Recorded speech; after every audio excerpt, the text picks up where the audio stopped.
বন্ধুরা, শোল মাছের এই রেসিপিটা এত দুর্দান্ত লেগেছে, অনেকেই কমেন্ট করেছে পুরো ভিডিওটা দিতে। তো পুরো ভিডিওটা দেওয়া আছে, অবশ্যই লাইক শেয়ার ফলো দিয়ে ভিডিওটা দেখে নিও। তো আমি শোল মাছ ঠিক এভাবে রান্না করি এবং আমার ফ্যামিলির সবাই একেবারে চেটে পুটে খায়।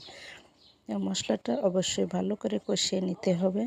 তারপর মাছটা দিয়ে পরিমাণ মতো পানি দিয়ে দেবে এবং বেশি নাড়াচাড়া করবে না, তাহলে মাছটা ভেঙে যাবে।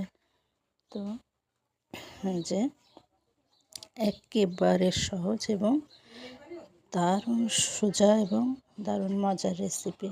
পরিমাণ মতো পানি দিয়ে তারপরে গরম মশলা গুঁড়া, গোলমরিচের গুঁড়া, ধনিয়া পাতা থাকলে ধনিয়া পাতা দিয়ে নেড়ে চেড়ে ব্যাস হয়ে গেল।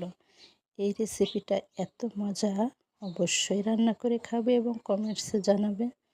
তো বন্ধুরা, এই শীতে অবশ্যই বেশি বেশি মাছ খাবে, কারণ শীতের সময় একটু বেশি মাছ পাওয়া যায়, ফরমালিন থাকে না। তো মাছ আমাদের জন্য বিশেষ উপকারী।